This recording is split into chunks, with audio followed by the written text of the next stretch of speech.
Can you drive? But I think you can because you drive me crazy right now. Cheesy pickup lines, guys. Do you believe in taking a break in a relationship? No. The longest relationship I had was उसके बाद पानी में गया सब. देखो ये ex. Why is my ex trying to come back in my life?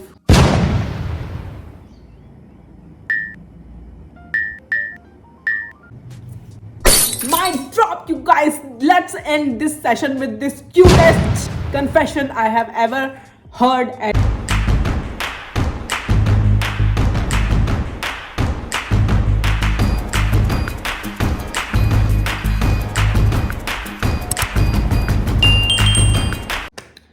Welcome, guys, to the new episode. I welcome you everyone. जिन्होंने subscribe नहीं करा है, जो वीडियो देख रहे हैं उनको भी वेलकम, और प्लीज़ सब्सक्राइब कर दो इस चैनल को. और मैंने अपने इंस्टाग्राम स्टोरी पे एक लिंक शेयर किया था, नॉट गोना लाई लिंक. तो उसमें एनोनिमस मैसेज, मैंने उस चीज़ का लिंक भी अपनी स्टोरी पे डाला था कि आप मुझे एनोनिमस मैसेज भेज सकते हैं. एनोनिमस मैसेज होता है जो आप मुझे मैसेज भेजो, लेकिन मुझे आपकी आइडेंटिटी पता नहीं होगी, क्या किसने क्या भेजा है, किसने क्या लिखा है. तो people went crazy, I guess. I have more than 30 questions and I am worried कि मैं इनका जवाब जल्दी जल्दी कैसे दूंगी.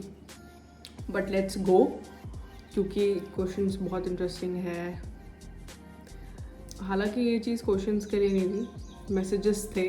तो कुछ मैसेजेस हैं, कुछ क्वेश्चंस हैं, तो मैं ट्राई करूँगी कि इन सभी का जवाब दे सकूँ. और हम शुरू करते हैं, इस वीडियो को आगे बढ़ाते हैं गाइस. बहुत ही इंटरेस्टिंग होने वाला है, क्योंकि क्वेश्चन तो ऐसे ऐसे आए हैं कि मैं क्या बताऊँ. ठीक है, तो चलिए शुरू करते हैं अपने पहले क्वेश्चन से. हमारा पहला क्वेश्चन है, what is your biggest insecurity. मेरी सबसे बड़ी इनसिक्योरिटी ये है कि जिस इंसान को मैं सबसे ज़्यादा प्यार करूँ वो मुझसे दूर चला जाए, चाहे वो A to YZ कोई भी हो. ये मेरी सबसे बड़ी इनसिक्योरिटी है, और अभी तक हमेशा ये इनसिक्योरिटी होती आई है. समझ रहे हो आप. दूसरा, टाइम से रिप्लाई दे दिया कर. Mister Saurabh balloon he is asking me कि मैं उनको टाइम से रिप्लाई दूं, क्योंकि मुझे मालूम है ये मैसेज उन्हीं का है. तो आप, you are busted. I know that you have message me this. तो ओके, टाइम से रिप्लाई मिलेगा. I have crush on you honestly.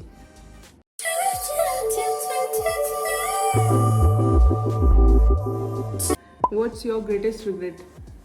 My greatest regret is कि मैंने उन लोगों पे अपना टाइम वेस्ट किया है जिन जिन लोगों को मेरी वैल्यू नहीं थी.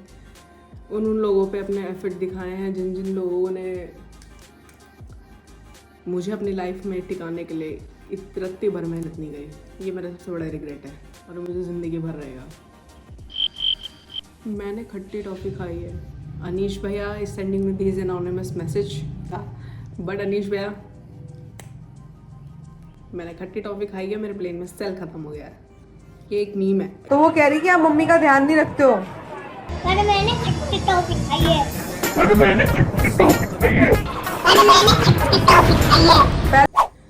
तो next question is, can you drive. But I think you can because you drive me crazy right now. Cheesy pickup lines guys, cheesy pickup lines कहाँ से. But I can drive. If I can drive you crazy, also I can drive a vehicle 4 tyre. आपकी mummy इतनी beautiful कैसे है. क्योंकि मेरी mummy को पता था कि उनका कंपटीशन आने वाला है, तो इसलिए वो ज़्यादा ब्यूटीफुल हो गई. My bodyguard guess me. Pratyush from Hyderabad. Miss you bro. Introvert और एक्सट्रोवर्ट. सीरियसली बताऊँ तो ना मैं इंट्रोवर्ट हूँ ना मैं एक्सट्रोवर्ट हूँ. In the middle of something. क्योंकि मैं ना माहौल देख के खुलती हूँ, या माहौल देख के अपने आप को,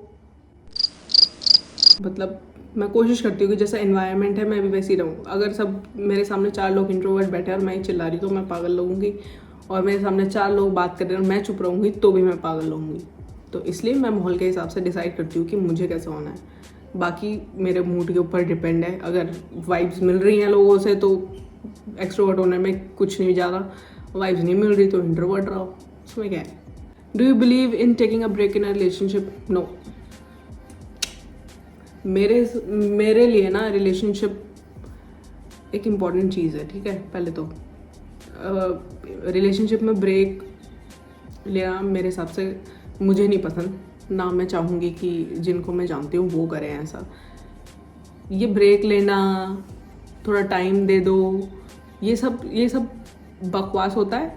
ये सब तुम्हारा रिलेशनशिप और ख़राब करता है।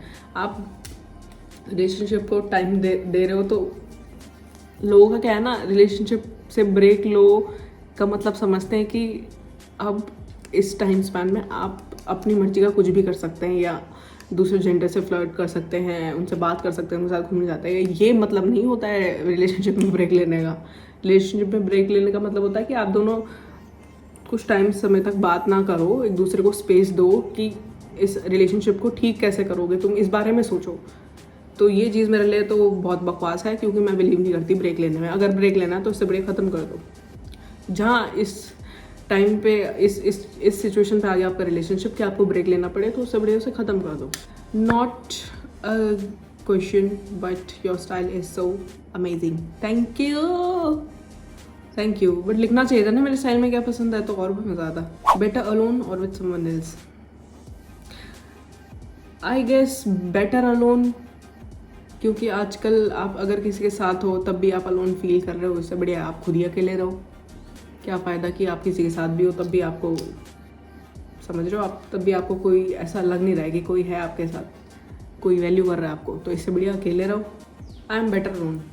इफ़ अगर मेरे पे बात आती है कि अगर मैं किसी के साथ नहीं तो मैं हमेशा अलोन रहना पसंद करूँगी, क्योंकि मुझे नहीं किसी के पचड़ों में फंसना अच्छा लगता, या दूसरों के दिमाग से चलना अच्छा नहीं लगता मुझे। पहली बात तो मेरे को जो करना होता है मैं अपनी मन मर्जी का करना चाहती हूँ। I am better alone in case.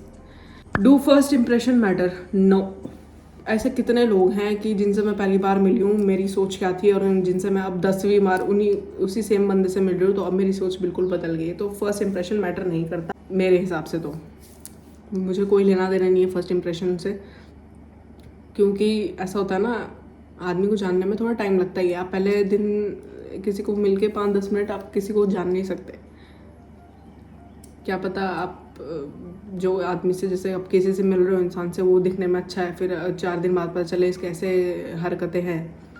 या आप पहले दिन किसी से मिल रहे हो तो बिल्कुल एकदम नॉर्मल बंदा है, बिल्कुल मुँह फट, एकदम मुँह पे सच बोलने वाला, फिर आपको वो उस दिन पसंद नहीं आया, लेकिन कुछ टाइम बाद आपको उसकी बातें लॉजिकल लगेंगी, क्योंकि आप उसकी तरह सोचने लगोगे कि हाँ यार बंदा सही तो कह रहा है, कम से कम पीठ पीछे तो बात नहीं करता।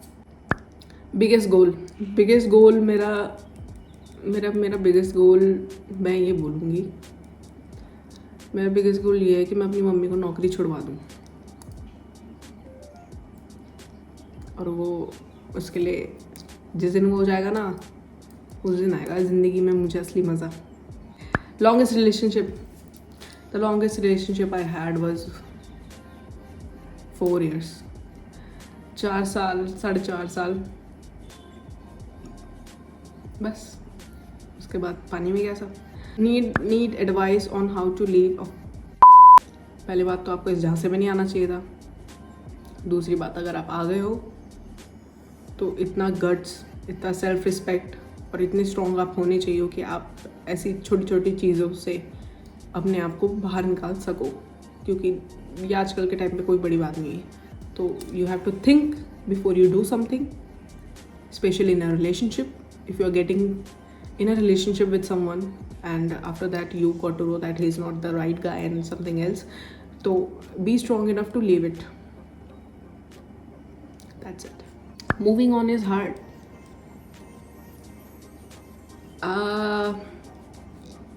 Yes, only if the love is true, the efforts are true, only then. Otherwise किसी को कोई फ़र्क नहीं पड़ता। हाँ, जैसे कमेलियन अपने रंग बदलता है, वैसे ही इंसान अपने पार्टनर्स बदल रहा है आजकल। Not every one, again I am telling, not every one.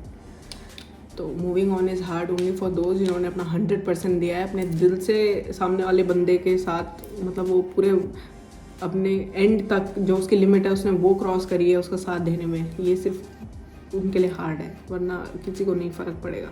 Are you straight? Yes. Are you taken? Yes. Can I date you? No. Why is my ex trying to come back in my life? देखो ये ex, why is my ex trying to come back in my life? आप अपने ex, इधर whether it's male और female, आप लोगों का जो भी एक्स वैक्स है उसको रखो साइड। अगर वो आपकी लाइफ में वापस आना चाह रहा है तो बस अपने दिमाग में एक बात याद रखना कि जितना जितना बुरा उसने आपके साथ किया है, क्या वो डिज़र्व करता है? और आपने ये सवाल पूछा है कि वाई, क्यों आ रहा है? ऐसा होता है ना, जब आप किसी की वैल्यू करते हो और सामने वाला आपकी वैल्यू ना करे तो वो आपको फॉर ग्रांटेड लेता है, लेकिन जब आप उसकी लाइफ से चले जाते हो और उसको आपकी वैल्यू समझ में आए ना, तब उस इंसान पे अकल आती है कि हाँ ये बंदा मेरे लिए सही था, ये बंदी मेरे लिए सही थी। बात वही है ना, जब इंसान किसी के साथ होता है ना तब उसको उसकी वैल्यू नहीं पता चलती, तब वो उसको फॉर ग्रांटेड लेता है। लेकिन जब वो इंसान उसकी लाइफ से चले जाता है ना, उसके बाद उसको पता चलता है कि इस आदमी की मेरी ज़िंदगी में कितनी बड़ी अहमियत थी। दैट्स वाई को छोड़ो, लेकिन अगर आपका एक्स आपकी लाइफ में वापस आने का कोशिश कर रहा है तो लात मार के बाहर भगा दो। और कम बैक इन माई लाइफ, ये तो वही बात हो गई कि अभी पैर कीचड़ में डाल के पानी से धोया, फिर दोबारा पैर कीचड़ में डालने लगे। नहीं करते। When to lose virginity?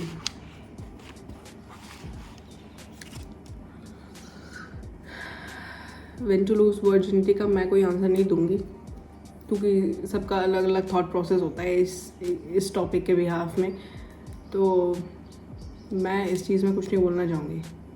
Your whole vibe and look and image and personality is all just everything. I love you so much. I love you too.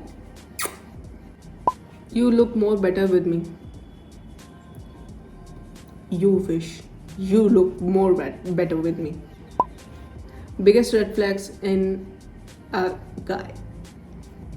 ऊपर से सबसे बड़ा रेड फ्लैग ये होता है ना कि जब आप कुछ चीज़ उसे दिल से बताना चाह रहे हो, मतलब कोई चीज़ आपको परेशान कर रही है या आप इमोशनल हो रहे हो, आप रो रहे हो, आप किसी चीज़ से परेशान हो, और वो चीज़ अगर आप उसे बताओ और वो कहे कि ये सब चीज़ें होती रहती है, ये सब तेरा ड्रामा है, छोड़ के भाग लो।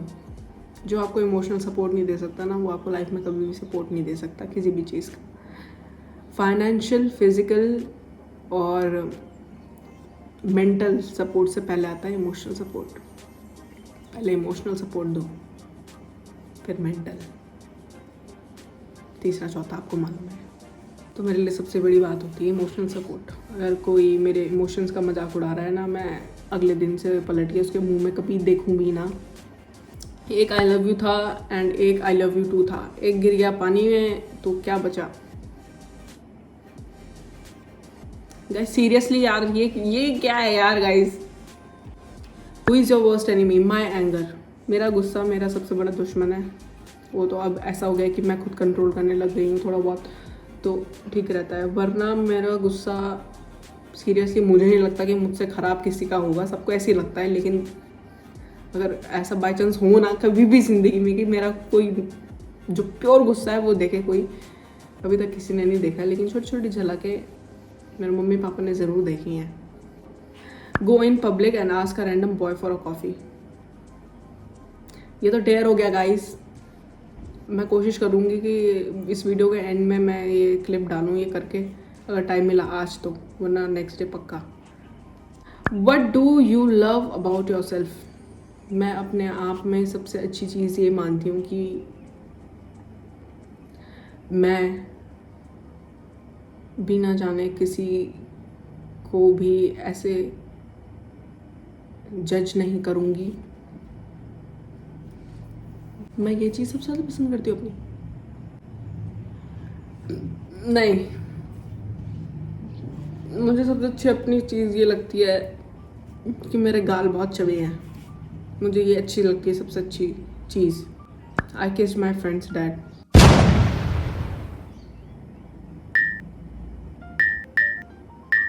हैं? क्यों?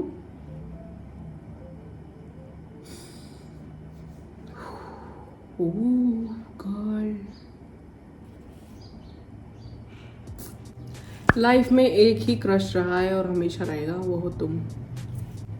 Mic drop, you guys. Let's end this session with this cutest confession I have ever heard and read in my life. ठीक है, मेरा पेन टूट गया। हम भी हैं किसी के क्रश। अच्छा ठीक है ना, कुछ लोग ऐसा बोलते हैं कि मुझे अच्छा इसलिए लग रहा है ना इस बात का कि ठीक है। ऐसी फीलिंग कभी आई नहीं ना, कभी किसी ने बोला नहीं ना ऐसा मुझे। मजाक कर रही हूँ, बोला है, पर ये वाला अच्छा था कि एक ही रहा है और एक ही रहेगा। ठीक है यार, love you too guys. So let's end this video guys. और आई होप कि आपको ये आपके सवालों के जवाब या आपके मैसेज के रिप्लाईज आपको अच्छे लगे होंगे। और अगर आपको ये वीडियो पसंद आया, इसको लाइक कर दो, इसमें कमेंट कर दो, इसको शेयर ज़रूर करना। और अगर थोड़ा सा भी ऐसा कोई मोमेंट लगे ना कि हाँ ये बात मैंने ऐसे बोली जो आप खुद से रिलेट कर सको, कमेंट में ज़रूर बताना मुझे। तो I will see you in the next video guys. Love you, bye.